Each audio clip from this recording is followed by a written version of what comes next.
कहत रहल। का कहलस मास्टर? का देखेला ऐसे हंस के,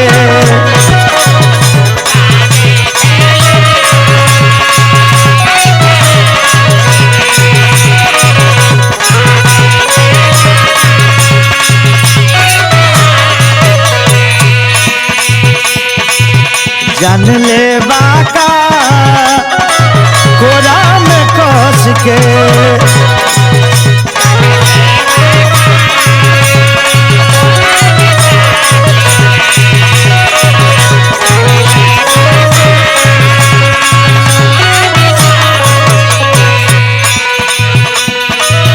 प्यार में पागल बानी पगल रहेगा, प्यार में पागल बानी पगल रहेगा। ए धनी हो अचरे से बांधल दिलबा बंधल रहेगा।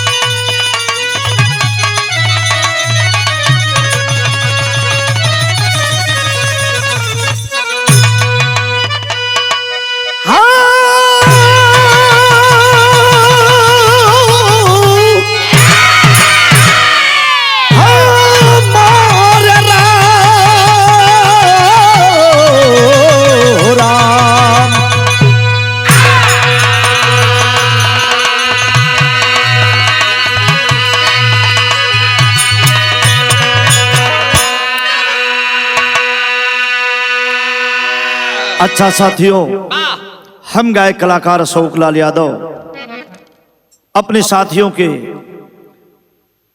साथ हरिओम स्टूडियो आजमगढ़ अभिमन्यु यादव की देखरेख में एक कांड नहीं है, पूरे भूखंड में ऐसा कांड आप लोगों ने कभी कभी सुना होगा। हृदय को चकनाचूर कर देने वाला यह दृश्य जब पेपर और मीडिया द्वारा यूट्यूब, टेलीग्राम और सुनने को मिला पेपर से, तो पूरा देश सदमे में आ गया। 4 लाइन भूमिका का भाव है मास्टर, जरा सा गौर करिएगा। कवि सूबेदार यादव ने अपनी कलम से बड़ा खूबसूरत भूमिका की लाइन दिया है। मास्टर साहब, भूमिका की शुरुआत है।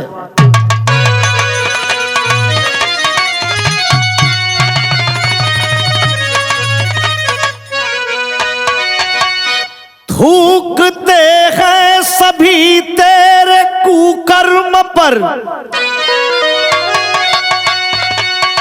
खुद से खुद का ही घर तू जला ही दिया। बेवफा तुझको कहना बहुत कम है, नीचता इस कदर तू दिखा ही दिया। एक चाहत को यूं करके आहत पापनी पापिल, बता तुझको क्या मिल गया। अश्क अवनी अंबर बगाने लगी, ऐसी घटना से मेरा घर हिल गया।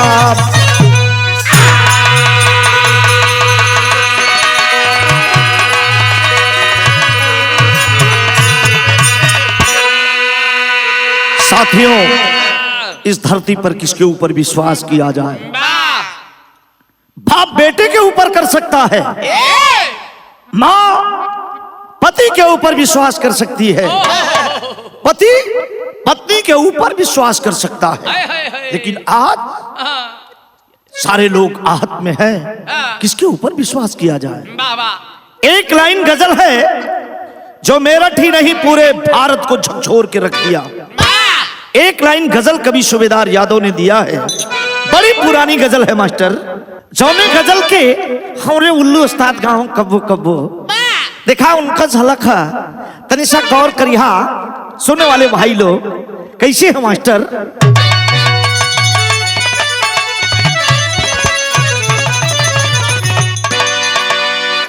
तुम अगर साथ देने, तुम अगर साथ देने का वादा करो, तुम अगर साथ देने का वादा करो, हम यूं ही मस्त नग में लुटाता रहूं।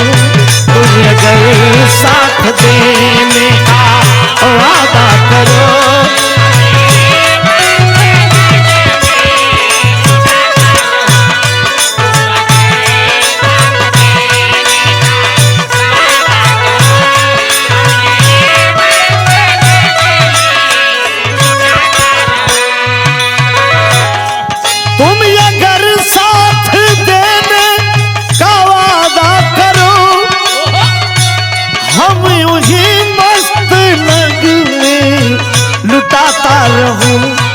ए मास्टर तुम मुझे देख कर मुस्कुराती रहो, हम तुझे देख कर गीत गाता रहूं। तुम हमें देख कर मुस्कुराती रहो,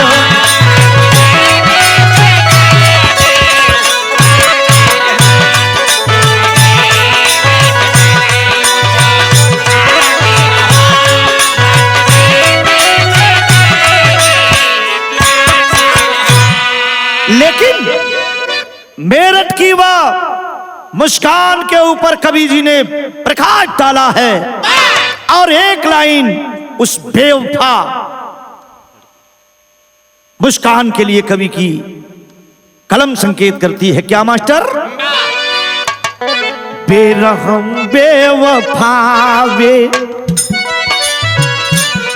बेरहम बेवफा वे मुरव्वत सुनो, इस तरह घर चलाना नहीं चाहिए। बेवफा बेरहम बे मुरव्वत,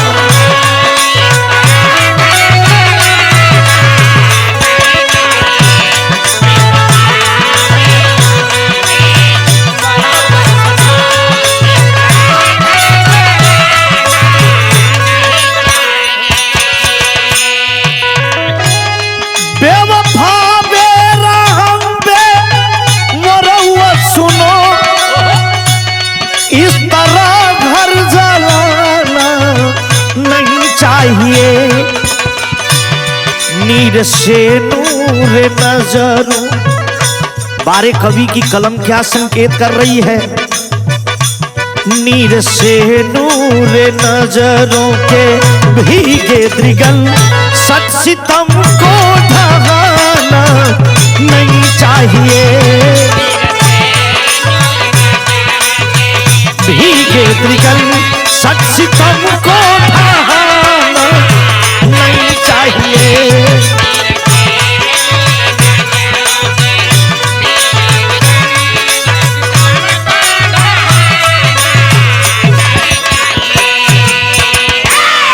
साथियों, जो कुकृत करके उस मुस्कान ने दिखाया, कवि की कलम संकेत करती है और होती है कहानी की शुरुआत।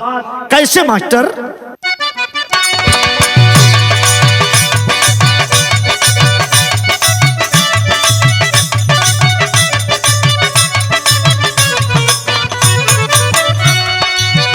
आग निज हाथों से ना घर में लगाना सीखो, 7 फेरों के 7 वचन निभाना सीखो।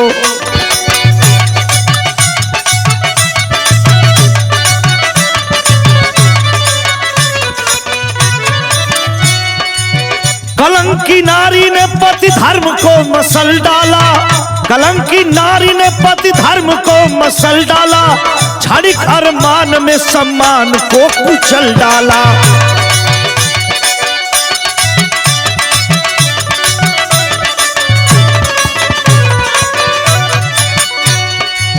जिला मेरठ में एक ब्रह्मपुरी थाना है, वहीं इंदिरा नगर कॉलोनी का तराना है।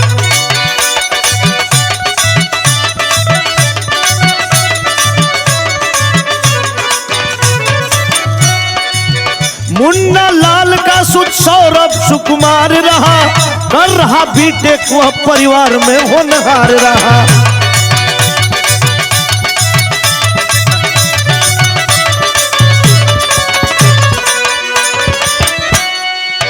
पढ़ाई पीरियड में मुस्कान में दीदार हुआ,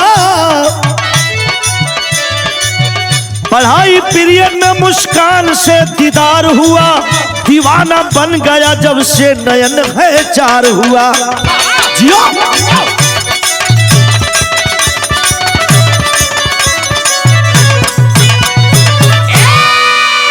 साथियों, मेरठ जिले के अंदर एक थाना है जिस थाने का नाम ब्रह्मपुरी थाना है। इंदिरा नगर कॉलोनी में रह रहा एक परिवार जो मुन्ना लाल सेठ का बेटा सौरभ कुमार। सौरभ पढ़ने लिखने में बड़ा होनहार था और भगवान ने सौरभ को सांचे में ढाल के बनाया था। सौरभ पढ़ लिख रहा था और 8वीं कक्षा में पढ़ रहा था तो एक मुस्कान नाम की लड़की से नयन चार हो जाता है।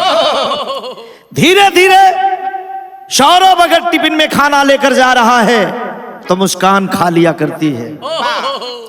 मुस्कान खाना लेके जा रही है तो कभी कभी सौरभ भी खा लिया करता है। दोनों का प्रेम इतना बड़ा हो गया कि दोनों एक दूसरे के लिए मरने जीने लगे। धीरे धीरे जब बीटेक पास किया सौरभ तो एक बात अपनी प्रेमिका से, किससे, मुस्कान से कह रहा है। एक लाइन तरज मास्टर भोजपुरी गीत का टुकड़ा बा।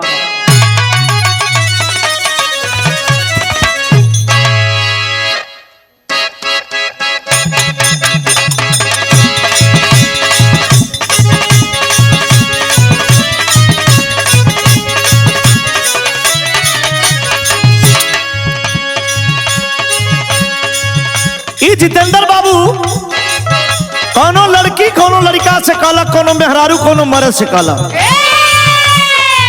का कहला, ये कहला खाके पान जनी जान तुम्हारा हो,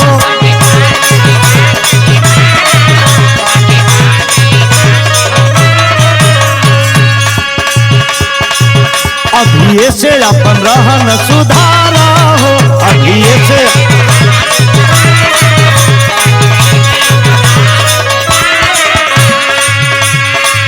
खाके पान जनी जान तुम्हारा हो, अभी से अपन रहन सुधारा हो।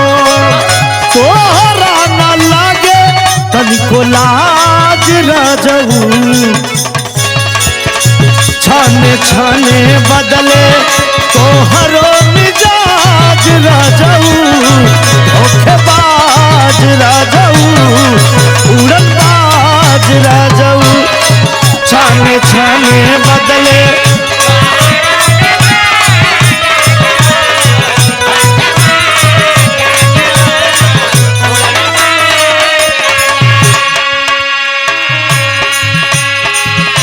लेकिन बाबू जब सौरभ और मुस्कान का प्यार भयल है, मुस्कान से सौरभ कह रहा है, क्या?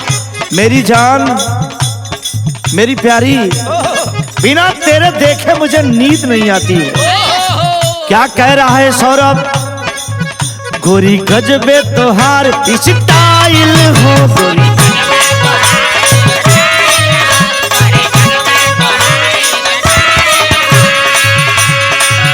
मर चल लू जब स्टाइल हो,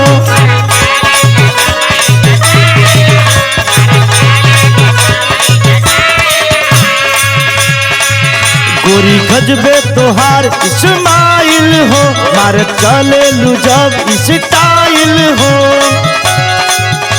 ओई जाला घायल दिलदार गोरिया,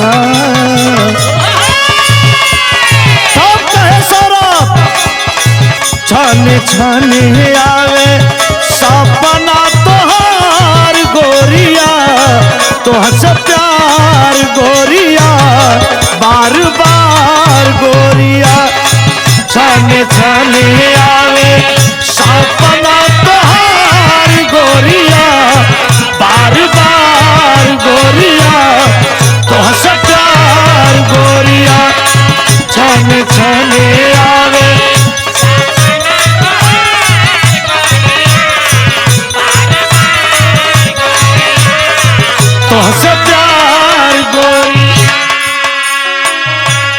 सौरभ कहे मेरी जान तेरे देखे बिना मुझे चैन नहीं है, तू क्यों मुझसे दूर रहती है। दौड़ करके मुस्कान सौरभ के कलेजे से लग गई। अरे मेरे प्राण, दिल की धड़कन, मेरे दिलदार, तेरे बिना मुझे भी नहीं चैन आता सौरभ। दोनों के प्यार का प्रसंग जो था बहुत ऊपर चला गया था, बहुत करीब आ गया था। लेकिन साथियों सौरभ कह रहा है, क्या कह रहा है मास्टर, धीरे धीरे नैन लड़ल भैल नैनाचार हो।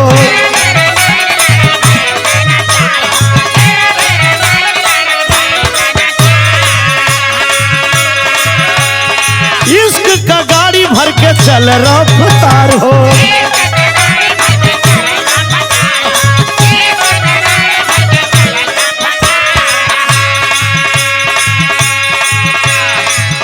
जवन रोगी चाहे वैद्य बतावेला,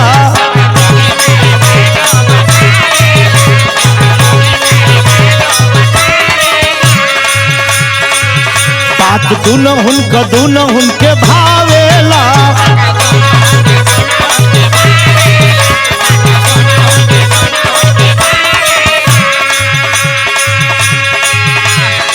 लब से शादी कैल कोट के मझार गोरिया,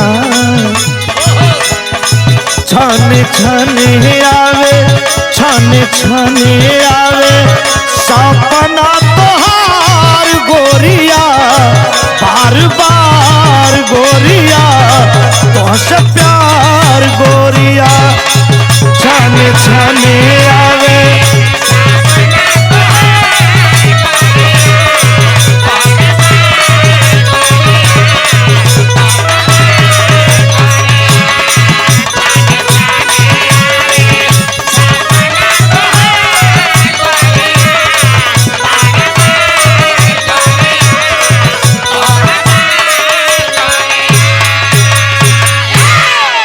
ए भैया, जब सौरभ और मुस्कान के बीच में प्रेम प्रसंग की बात चल रही थी, सौरभ कह रहा है जब सोता हूं जागता हूं उठता हूं बैठता हूं खाता हूं तो बस तू ही मेरे ख्यालों में घूमती रहती हो। एक बार ऐसा करो ना मुस्कान। क्या क्या करूं सौरभ, चलो ना दोनों चल करके, और तुम भी अपना डॉक्यूमेंट ले लो और मैं भी ले लेता हूं, चलो कोर्ट में शादी कर लेते हैं। तो कह रही है मुस्कान, जो मैं चाह रही थी वही तूने फरमा दिया, चलो कोर्ट में जाकर के दोनों शादी करते हैं। और कोर्ट में शादी करते हैं, लेकिन दोनों अपने माता पिता की बात नहीं मानते हैं। मुस्कान की मम्मी और पापा मुस्कान को समझाते हैं, नहीं बेटी ऐसा मत करो, ऐसा नहीं होना चाहिए। मुस्कान एक भी नहीं सुनती अपने माता पिता का और जाकर के कोर्ट में शादी करती है। सौरभ के माता पिता भी समझाते हैं, सौरभ नहीं मानता है। शादी कर लिए, अब तो दोनों एक घर बसा लिए, जाकर के किराए का मकान लेकर के और रहने लगे। जब रहने लगे तो बिरहा में एक लाइन तरज लग गई मास्टर,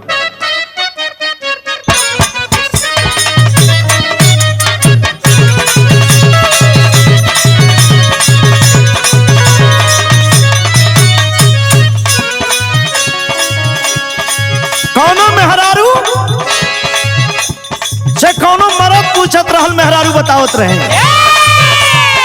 ए राजा जी, अरे देखा ना हो हमार बनावट, हम पूरा तैयार हो गए बनी। का कहलस विनोद भैया, दुर्गा भाई, जयंत भाई, इधर जाने आलम, जितेंद्र और राम जन्म जी, कवि सूबेदार यादव बैठे हैं, जिनकी गीत में इतना दम है। का कहलस कवि सूबेदार का कलम अपने दिल का भाव भी प्रकट करे लगल। हो गईली पूरा डेकोरेट बलम, हो गईली पूरा डेकोरेट बलम, करिया ऊपर नीचे सेट बलम।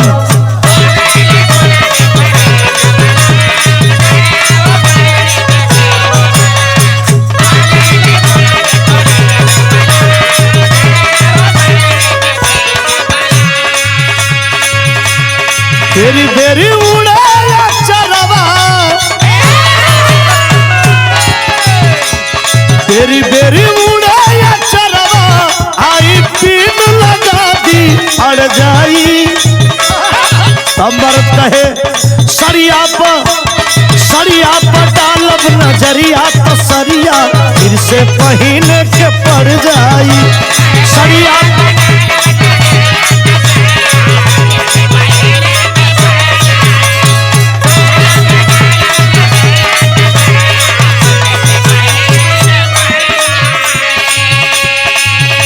सौरभ लंदन की ओर चला है, कवि की कलम संकेत कर रही है लंदन में गया और मर्चेंट नेवी का पद मिलता है उसको, नेवी फोर्स में हो गया। लेकिन होता है क्या, चल भैला लंदन के ओर बलम, घर में दुल्हिया के छोड़ बलम।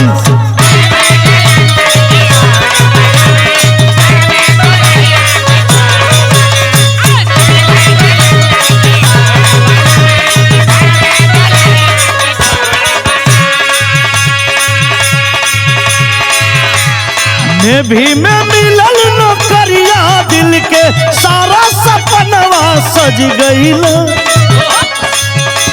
घरवा का सुधरल हलतिया पीरितिया, संवरल तो औरी संवर गईल।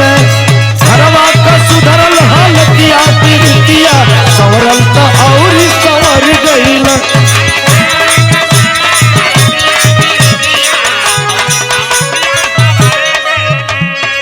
ये बाबूजी जब नेवी फोर्स में होता है लंदन में, तो घर का माहौल धीरे धीरे बदल गया, कुछ पैसा भी कमाने लगा सौरभ। तब बहल का कुछ दिन बाद जबरी जाइन दे दिहाला।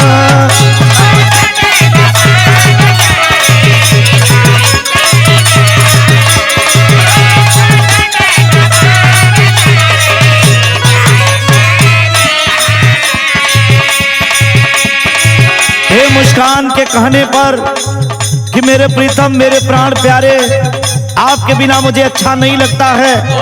आप 7 समुंदर पार नौकरी कर रहे हैं, हम लोग शादी क्यों किए हैं?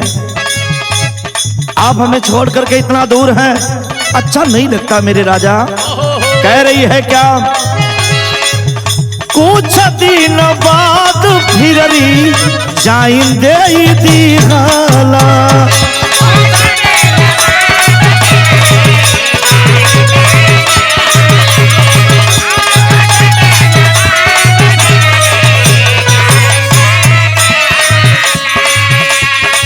रिजाइन दे करके लंदन से सौरभ इंडिया आ गया। इंडिया में आकर के मेरठ में किया क्या, नौकरी के छोड़ रोजगार शुरू कैला।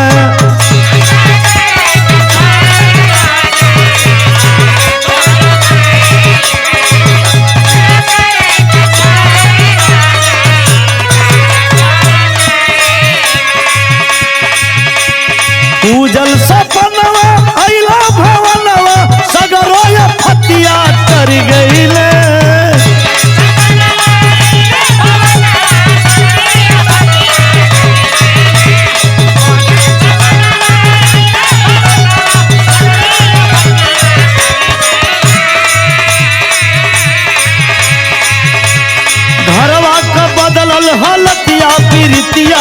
संवरल तो औरू संवर गईल, घरवा का बदलल हालतिया पीरितिया, संवरल तो औरी संवर गईल।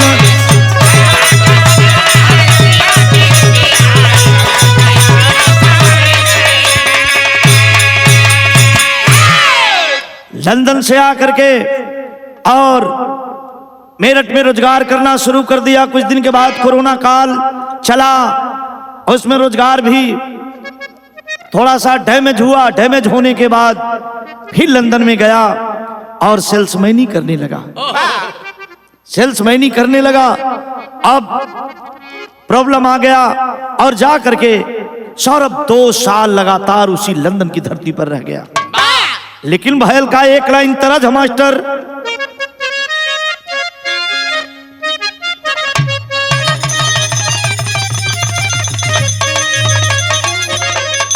कौनों में हरारू अपना मरद से कहे कि सैया जाड़ा में गवना करई ती रजाई लेखा काम आई थी। सैया जाड़ा में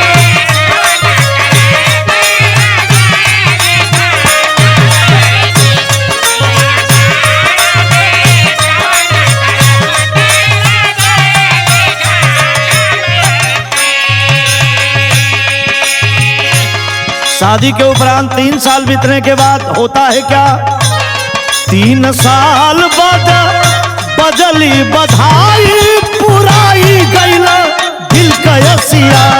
3 साल बाद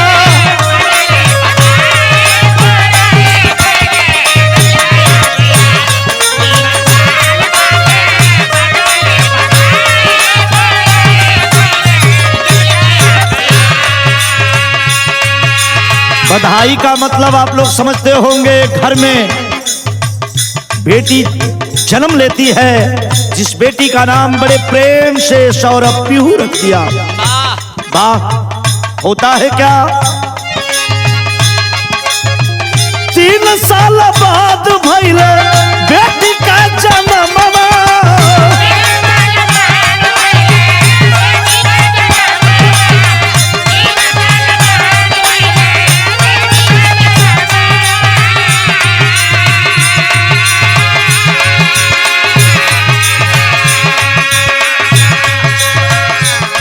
साल बाद भइला बेटी का जन्मवा, बहुते दुलार कर पीहू धइल नमवा।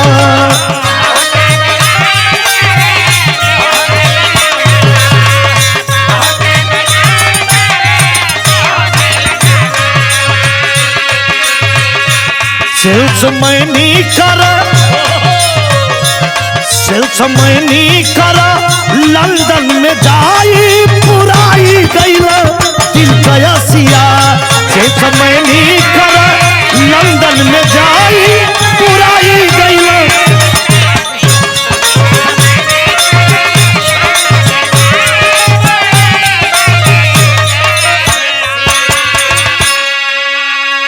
साथियों, लंदन में जाकर के सेल्समैनी का काम शुरू किया और इधर लंदन में है 2 साल बीत गया है, लेकिन इधर जवानी से माती हुई ये मुस्कान सोच रही है आखिर करूं तो क्या करूं।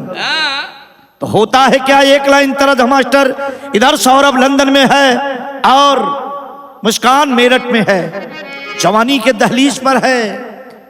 3 साल की सिर्फ बेटी है गोद में, लेकिन कर क्या रही है, एक लाइन तरज मास्टर,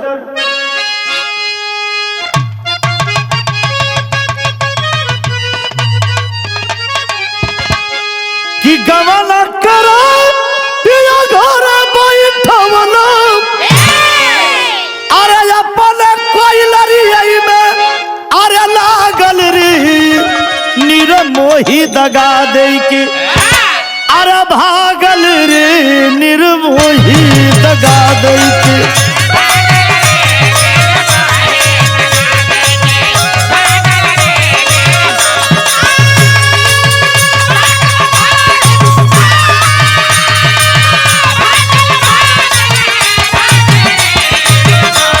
दगा दई के जगा गई के।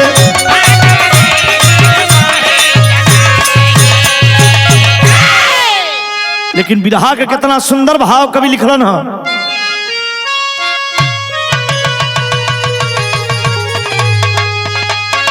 कि सास ससुर क्यों कमाल न बतिया,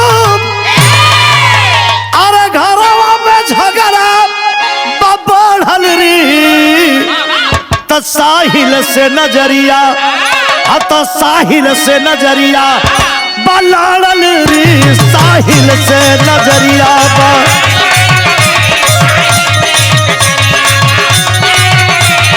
अरे जियो भैया।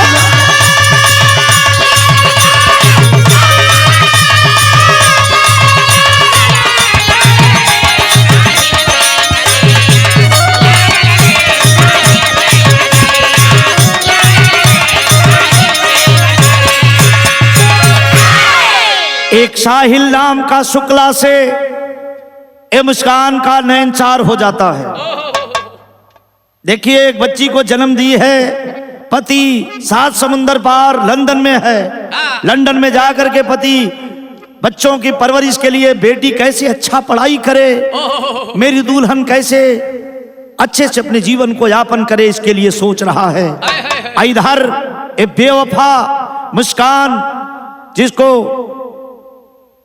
कितना भी गंदा शब्द प्रयोग किया जाए उसके ऊपर सारे शब्द उसके ऊपर कम हो जाएंगे। लेकिन साहिल शुक्ला से उसका नैनचार होता है तो भयल का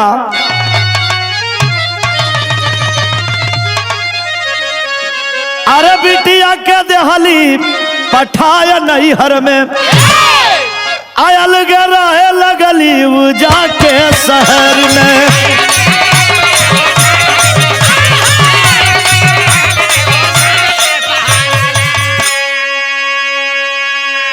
अरे खिलल कली अरे रस लूटा भंवरवा, अरे अपन पति जैसे गाड़ल रे, साहिल से नजरिया बा लाड़ल रे, साहिल से नजरिया बा।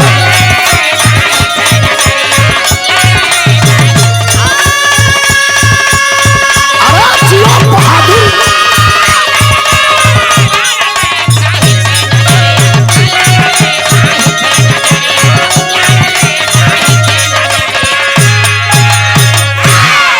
वो साहिल शुक्ला देखने में तो बंदर की तरह है, जरा उसको यूट्यूब पर देखिएगा।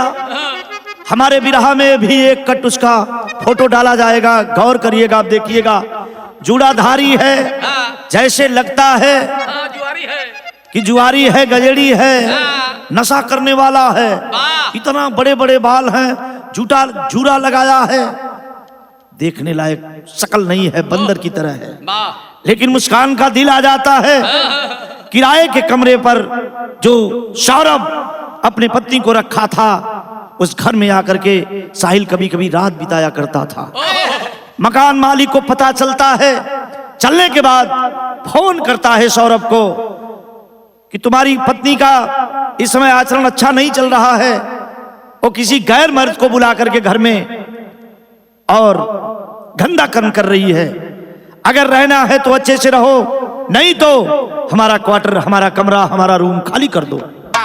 होता है क्या, टेरी का भा मास्टर बयानवा सौरभ लंदन से किए,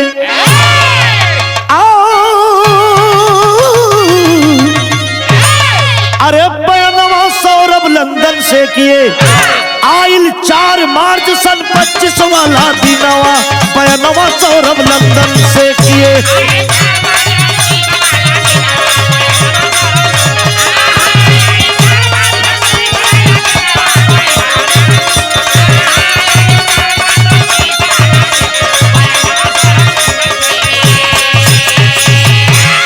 चार मार्च 2025 में लंदन से सौरभ चल देता है और दिल में वाइब्रेशन है, कलेजे में कंपन है कि मेरी दुल्हन, मेरी अर्धांगिनी, मेरी सुहागन मुस्कान इतना गंदा कदम कैसे उठा लिया। होता है क्या, जब सौरभ घर पे आता है, पत्नी लाड प्यार दुलार देती है और साथियों इधर बेटी का जन्मदिन था, बड़े धूमधाम से जन्मदिन मनाया, लेकिन साथियों होता है क्या, छंद का लाइन कहना गया। अरे साहिल के संग मिलने, साहिल के संग मिलके पापिन योजना एक बनाई है। चोरी से सौरभ को तब नींद की दवा खिलाई है। समझ न पाया कुछ सौरभ, आंखों पर नींद सवार हुई। प्रेमी के संग मिलकर पापिन खंजर ले तैयार हुई। बोला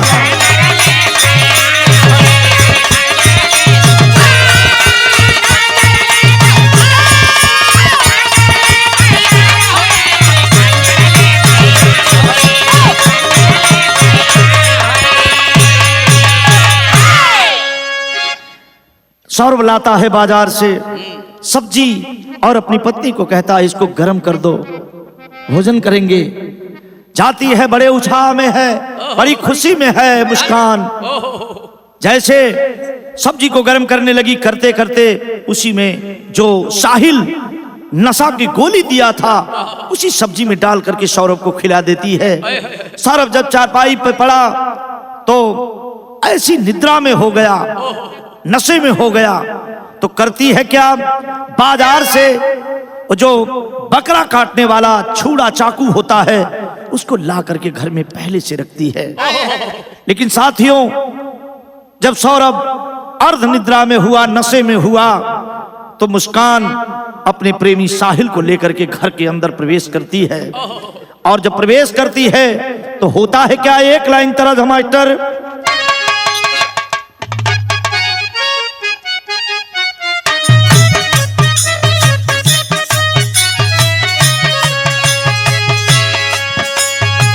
सौरभ रोवेला नैना, सौरभ रोवेला नैना, बहे जाला धारू,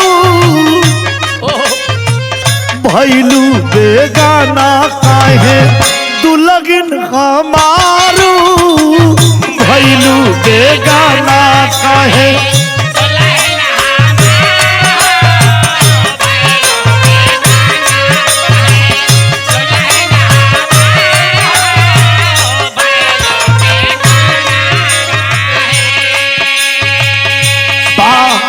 जिसको अर्धांगिनी कहा गया है, सीने पर चढ़ करके अपने साहिल प्रेमी शुक्ला को लेकर के, उस बंदर को लेकर के कलेजे पर चढ़ करके और बाईं तरफ कलेजे में पहला छुरा चलाती है।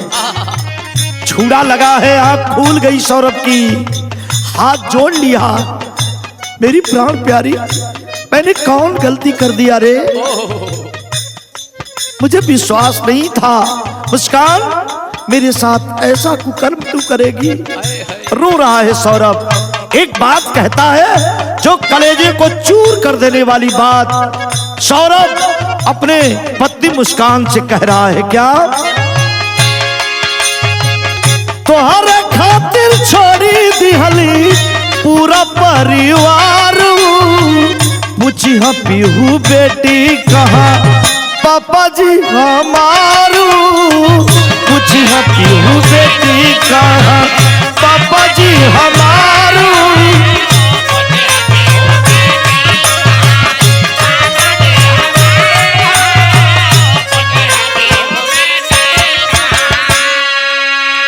अरे मुस्कान मेरी लाडली बिटिया जब तुझसे पूछेगी कि मेरे पापा कहाँ हैं तो तू क्या बताएगी रे मुस्कान, क्या बताएगी।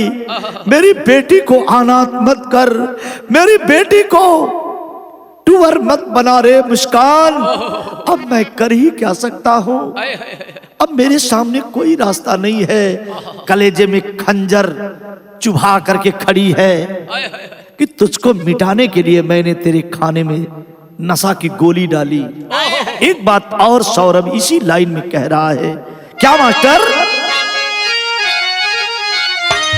अपने ही हाथे अपन धोवाना सिंगारू भैलू बेगाना काहे भैलू बेगाना काहे दुल्हन हमारू भैलू बेगाना काहे।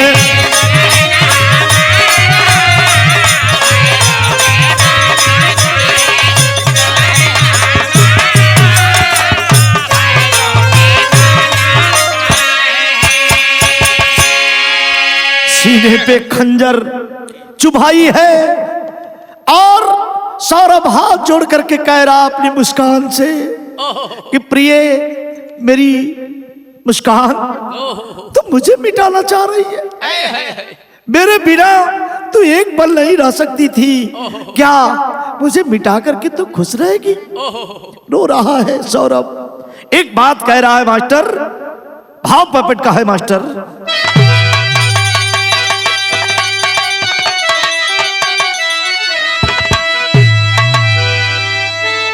अरे रोमन सौरभ झरझर निर्बहाई दर्द लगाइल बाब असेज का दुल्हन बनली आज कसाई दर्द लगाइल बा।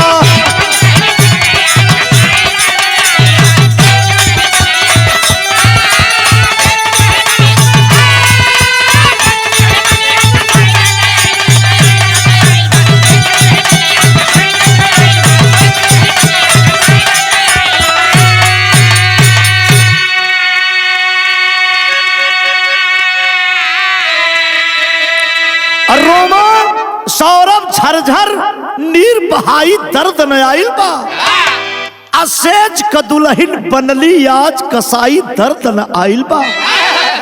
मेरे साथियों कलेजे में दूसरा खंजर जब चलाती है तो सौरभ आह करके मुंह को बांध दिया। जहां तक आप लोग देखेंगे पोस्टमार्टम की रिपोर्ट में भी सौरभ का मुंह खुला है, जैसे किसी आदमी को दर्द होती है तो सिसक पड़ता है। और मुंह खुलने के बाद साथियों प्राण पखेरु शरीर से निकल गए सौरभ के। लेकिन बारे कमीना, बारे निर्दयी वसाइल शुक्ला, कुत्ते की औलाद कमीना, वह एक बार भी विचार नहीं किया और करता है क्या, काट काट के 15 टुकड़ा दिहाली हुआ लगाई हो। अब बाजार से फिर ड्रम सीमेंट साहिल से मंगवाई हो। साहिल को भेज करके बाजार से ड्रम और सीमेंट दोनों मंगवाती है। ले जा करके घसीट करके और बाथरूम में ले जा करके सौरभ की लाश को एक टुकड़ा दो टुकड़ा नहीं सर को अलग कर दिया साहिल शुक्ला। और अलग करने के बाद प्रमाण मिला कि उसको झोरे में रख करके अपने घर तक भी ले गया और घर से लाया फिर तो 15 टुकड़ा उसी बाथरूम में करने के बाद अब सोच रहे हैं किया क्या जाए। तो बाजार से एक ड्रम प्लास्टिक का और सीमेंट की बोरी लाता है साहिल। और होता है क्या मास्टर,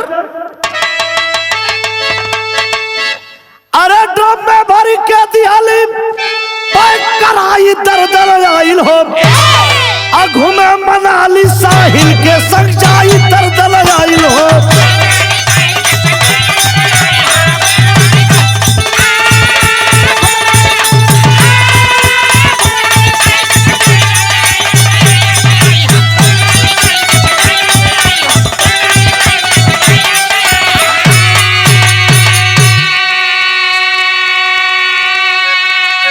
साथियों बाजार से सारी सामग्री मंगाने के बाद सौरभ की 15 टुकड़ा लाश करके और ड्रम में रख दिए। ड्रम में रखने के बाद ऊपर से सीमेंट का घोल बना करके उसी ड्रम में गिरा देते हैं।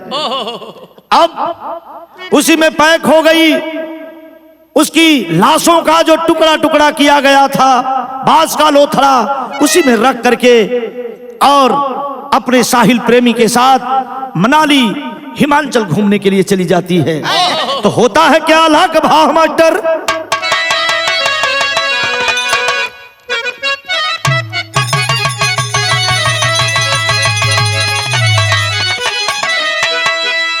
कि है कि धीरे धीरे बीत गईला 14 दिन का समैया भैया।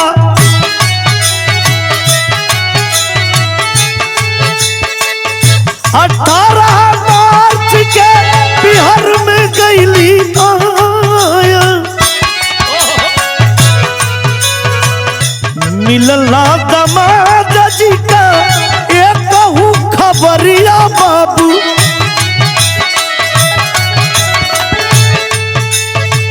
रोई रोई माई पूछा पूरा समाचार।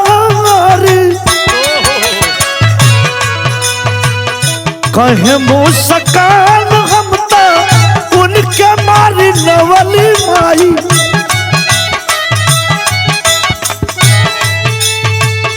देहली सीमेंट से हम ड्रम में छिपाया। माँ पूछ रही है, हमारे दामाद सौरभ आए, मैं उनको फोन की लेकिन मेरे फोन का जवाब नहीं आया, न तो उनका फोन उठा। फिर मेरे व्हाट्सएप के जरिए उन्होंने मैसेज किया कि सासू माँ मैं बहुत व्यस्त हूं, एक मीटिंग में हूं, आपसे बात नहीं कर सकता। मैं सोची कि दामाद जी आए हैं बड़े दिन के बाद, तो अपना प्रेम में अपना रातों दिन बिता रहे हैं अपनी धर्मपत्नी के साथ, तो उसमें उलझाना मुझे अच्छी बात नहीं है, ये कह रही है। लेकिन साथियों, जब कोई हाल और खबर नहीं मिलती है, मुस्कान की मां ने पूछा तो नहीं बताई मुस्कान। और उसके बाद साथियों 18 मार्च को जब घर आती है हनीमून मना करके, वाह वाह, अपने पति की लाश को ड्रम में रख करके एक सुहागन और एक प्रेमी के साथ रंग रलिया बना रही है। ऐसा मैंने नहीं देखा था। साथियों, बिरहा सुनने वाले प्रेमियों, ऐसी प्रेमिकाओं से कभी भी प्यार करो तो सोच समझ करके।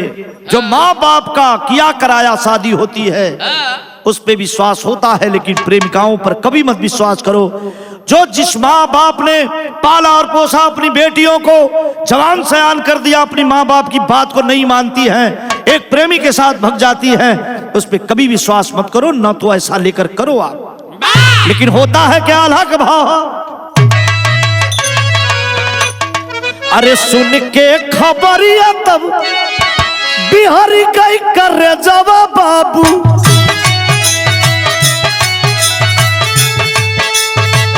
देहली पति देव से अपने बताया। बाबू कहाँ माफ करे लायक न दनिया बेटी। थाने ऊपर फोन करके दिहल पकड़ाया।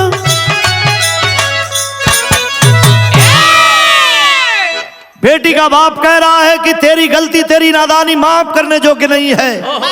जो अपने सुहाग की नहीं हुई इस दुनिया में किसी की नहीं है, जो अपने माँ बाप की नहीं हुई इस दुनिया में किसी की नहीं होगी। लेकिन होता है क्या, जब बताती है कि माँ मैंने उनको सीमेंट से पैक कर दिया ड्रम में और मैंने उनको मार डाला। पहले तो उलझाई कि उनके घर वालों ने आकर के उनका कत्ल कर दिया। मैं लाख छुड़ाती रही, मनाती रही, नहीं माने। लेकिन जब माँ भुलवाती है, नहीं तुझे मैं बचा लूंगी, तू मेरी बेटी है, भुलवाने के बाद नहीं बेटी सही बताओ, नहीं बेटी सही बताओ। लास्ट में सारे भेद को जब उगलती है, मुस्कान के पिता ने फोन करके एसओ साहब को खबर दिया और पुलिस आती है, उठा के ले गई। ले जाने के बाद साहिल पकड़ा गया।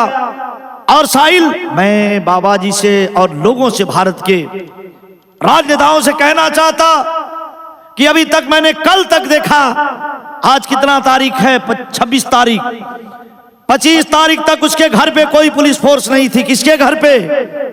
साहिल के घर पे कोई फोर्स नहीं थी। क्यों? ये प्रशासन की लापरवाही है, ऐसा नहीं होना चाहिए। लेकिन साथियों, इसके घर, मुस्कान के घर तो सिक्योरिटी लगी है, फोर्स लगी है, लेकिन साहिल शुक्ला के घर कोई फोर्स नहीं लगी थी। 25 तारीख को शाम को फोर्स लगती है। इसमें पुलिस की नाकामी है। बताने के बाद सीमेंट से ड्रम में पैक उस बॉडी को ले जाते हैं। प्रशासन वाले जब खोलते हैं तो पोस्टमार्टम की रिपोर्ट ने बता दिया कि नशा की गोली खिला करके और उसको अचेत करके उसका मर्डर किया गया। और मर्डर करने वाला कोई और नहीं है, साहिल और मुस्कान है। लेकिन होता है क्या साथियों, आखिरी खड़ी का भाव है। खड़ी की लाइन कभी देते हैं, कैसे मास्टर?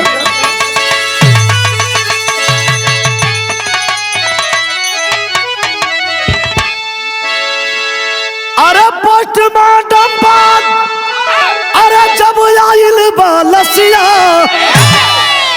तो रोवा माई बाबू ना रुकले हसिया।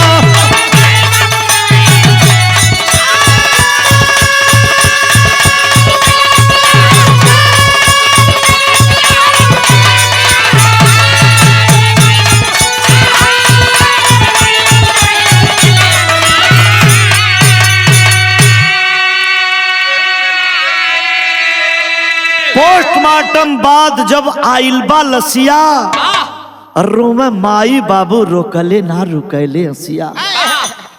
माँ रो रही है एक तरफ, सौरभ की माँ, पिता रो रहे हैं, भाई रो रहा है, बहन रो रही है।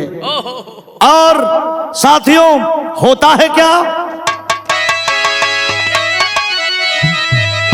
अरे साहिल मुस्कान दोनों जलिया में गईला। सास ससुर एसपी से गोहार तब लगौला।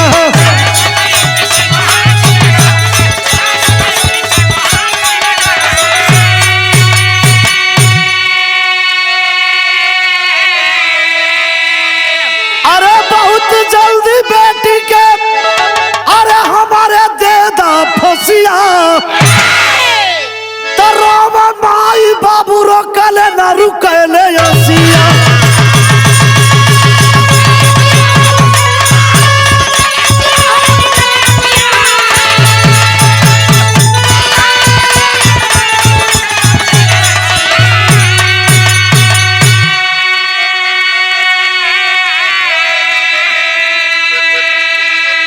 साथियों साहिल और मुस्कान दोनों जेल के सलाखों में जाते हैं और एसपी साहब ने पूरा भेद उगलवा लिया, सारी बात बताए।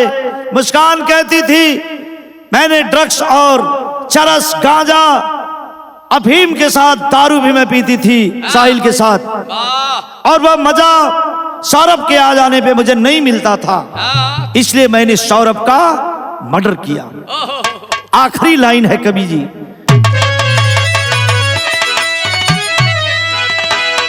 गुरु बिहारी गुरपत्तू गुर्राम गमगीन, कथन करे कवि सूबेदार यह जुर्म बड़ा संगीन।